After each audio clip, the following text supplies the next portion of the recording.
My name is Emily, and I want to tell you about the day my world crumbled with just 4 words. But before I do, let me warn you. This story isn't just about a difficult mother-in-law. It's about secrets that can destroy families, about pride that blinds us to the truth, and about a discovery that changed everything I thought I knew about the woman who hated me. I was standing in Margaret's pristine kitchen, the smell of vanilla candles masking something far more bitter. She looked at me with those cold blue eyes, the same ones my husband inherited, but hers held nothing but contempt. The afternoon sun streamed through her expensive curtains, casting shadows that seemed to dance with the tension in the room. "You're a gold digger," she said, her voice cutting through the air like broken glass. I felt my hands tremble as I held the casserole dish I'd brought for Sunday dinner. My grandmother's recipe that I'd hoped might finally earn me some approval. 3 years of marriage, 3 years of trying to win her over, and this is what it came to. Michael wasn't there to defend me. He was outside with his father, probably discussing some case, their laughter a stark contrast to the ice-cold atmosphere in that kitchen. "I know what you are," Margaret continued, her perfectly manicured nails tapping against the marble countertop like a judge's gavel. "A poor little nurse who saw an opportunity and took it. Don't think I don't see through your act." The words hit me like physical blows. I wanted to scream, to tell her about the double shifts I worked to put myself through nursing school, about how I'd fallen in love with her son's kindness long before I ever saw their family's wealth. But I stood there, frozen, as tears burned behind my eyes and my throat closed up. That night, I lay in bed next to Michael, listening to his peaceful breathing while my heart shattered into a million pieces. He had no idea what his mother had done to me, and somehow, that hurt even more than her accusations. I had no idea this was only the beginning of my nightmare, or that soon, I would discover a secret that would turn everything upside down. Let me take you back to where it all began. To a small 2-bedroom apartment on the south side of town that smelled of coffee grounds and my mother's discount lavender perfume. We didn't have much. Mom worked as a night janitor at an office building and cleaned houses during the day just to keep the lights on after Dad walked out when I was 12. Our walls were paper thin, and I could hear Mrs. Rodriguez next door singing lullabies to her baby every night. The sound became my comfort when Mom worked late. I learned early that love wasn't about what you could buy. It was about showing up, day after day, even when your back ached and your hands were raw from cleaning supplies. I was 24, 3 years out of nursing school that I'd paid for with scholarships and student loans, when I met Michael at St. Mary's Hospital. He'd come in with his father after a minor car accident. Nothing serious, just a few stitches and some bruised ribs. But I'll never forget how he thanked me for every small kindness. How he actually listened when I explained the aftercare instructions instead of just nodding impatiently like most people did. "You have the kindest eyes," he told me that first night when he lingered at the nurse's station, finally working up the courage to ask for my number. "They light up when you talk about helping people." We dated for almost 2 years before he ever mentioned his family's wealth. By then, I was already hopelessly in love with the man who brought me coffee during my night shifts, who read medical journals just so he could understand my work, who listened to my dreams of maybe opening a small clinic in an underserved neighborhood someday. He held me when I cried after losing my first patient. An elderly man who reminded me of the grandfather I'd never known. When Michael proposed, it was in the hospital parking lot after my shift ended at midnight. No fancy restaurant, no elaborate plan, just him, me, and a ring he'd carried in his pocket for weeks, waiting for the right moment. "I want to spend my life with someone who cares about people the way you do," he whispered as cars honked around us and the city buzzed with late-night energy. I thought love would be enough to bridge any gap between our worlds. I thought his family would see what he saw in me. How beautifully, tragically naive I was. The dinner party was Margaret's idea. To properly introduce Emily to our circle, she'd said with that smile that never reached her eyes, the one I'd learned to dread. I spent hours getting ready, choosing the one elegant black dress I owned. A clearance rack find that I'd saved up for months to buy. I practiced conversations in the mirror, researching art and literature topics I thought might impress her friends. The dining room sparkled with crystal and silver that probably cost more than my yearly salary, filled with successful couples whose easy laughter echoed off the high ceilings. I tried to join their conversations about summer homes in the Hamptons and art gallery openings, but every word felt clumsy and wrong in my mouth. Margaret orchestrated the evening like a master conductor, waiting for the perfect moment to deliver her crescendo of humiliation. "Emily, dear," she said, her voice dripping with false sweetness as she tapped her wine glass for attention. "Tell everyone about your humble background. She's from the South Side, you know. Single mother household. Her mother actually cleans offices for a living. How wonderfully honest work that is." The table fell silent except for the clink of someone setting down their wine glass too hard. I felt every pair of eyes on me, judging, measuring, finding me lacking. My face burned with shame as Margaret continued her character assassination disguised as polite dinner conversation. "It's so inspiring how some people can completely transform their circumstances through marriage, don't you think? Such determination to better oneself." The implication hung in the air like poison gas. Michael reached for my hand under the table, his grip tight with suppressed anger, but the damage was already spreading through the room like wildfire. I could see the other wives exchanging meaningful glances, the men shifting uncomfortably in their chairs. I excused myself to the bathroom and stood in front of the gilded mirror, watching tears ruin the makeup I'd applied so carefully. Through the door, I could hear Margaret's tinkling laughter floating down the hallway like a death knell for any hope of acceptance. When we got home that night, Michael tried to apologize for his mother's cruelty, but I was beyond comfort. "She'll never accept me," I whispered into the darkness. "In her eyes, I'll always be the gold digger who stole her perfect son." That night, I learned that sometimes the people who should love you most are the ones capable of cutting the deepest wounds. If this story is resonating with you, please subscribe and hit that notification bell, because what I discovered next will shock you. And trust me, you won't want to miss how this unfolds. It was a Tuesday afternoon in October when I accidentally discovered Margaret's secret. I'd volunteered to pick up some papers from Michael's home office while he was stuck in court with a difficult case. The autumn light was fading as I searched through his desk drawer for the documents he needed, and that's when a stack of unopened envelopes fell to the floor. All addressed to Margaret, all marked with ominous red warnings. My hands shook as I read the words that would change everything. Final notice. Collections Department. Legal action pending. Account past due 90 days. Credit card companies. Medical billing services. A second mortgage on the house that everyone thought was paid off decades ago. The numbers were staggering. Hundreds of thousands of dollars in debt. My mouth went dry as I realized the scope of it. The woman who had humiliated me for coming from poverty, who had called me a gold digger in front of strangers, was drowning in financial ruin so deep it could cost her everything. I sat in Michael's leather chair, surrounded by evidence of Margaret's carefully hidden desperation, my mind reeling.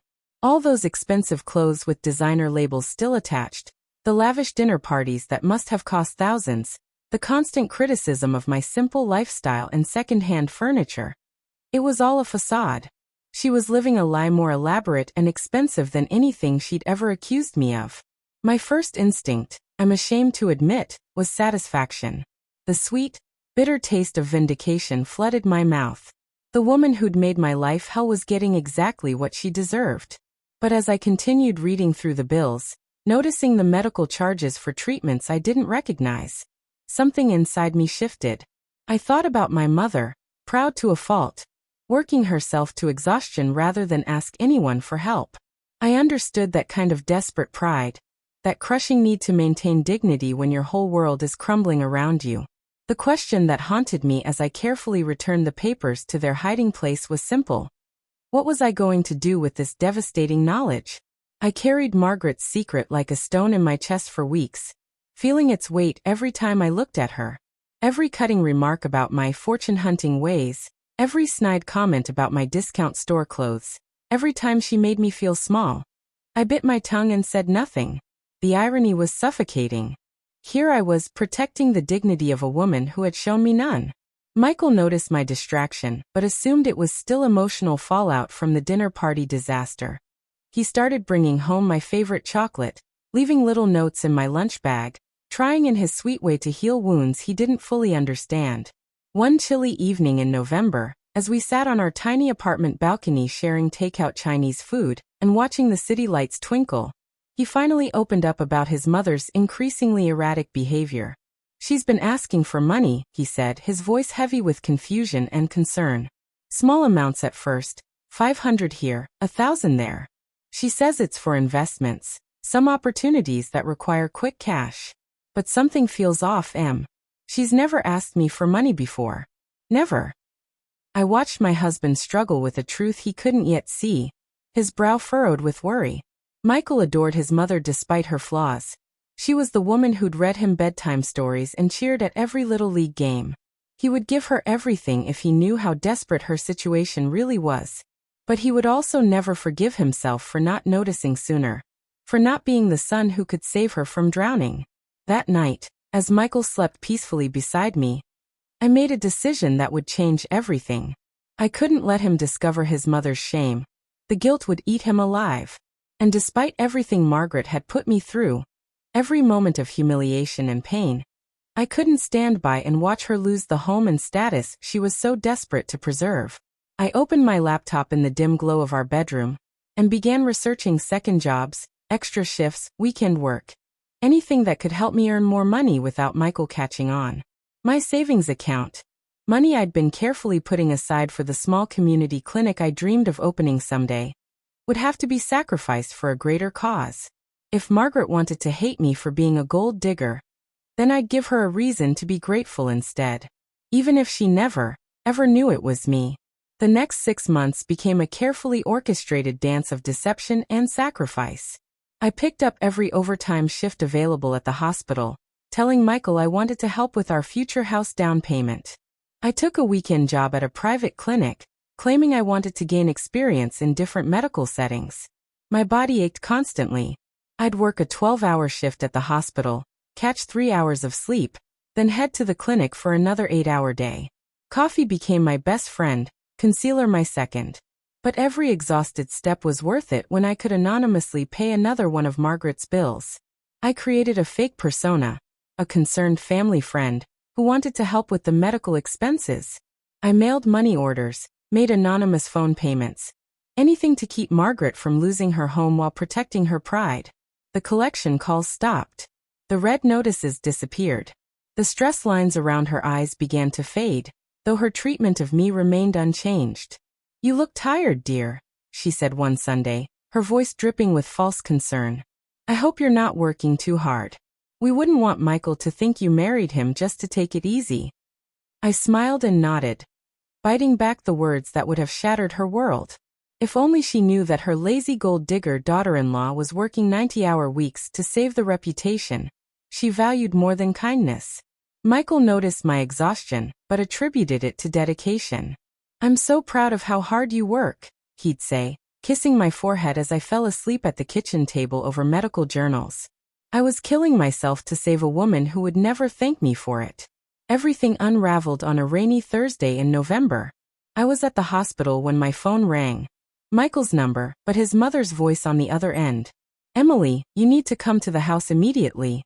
Margaret's voice was strange, hollow. "We need to talk." I found her in the living room I'd admired and envied for so long, sitting among scattered papers and bank statements.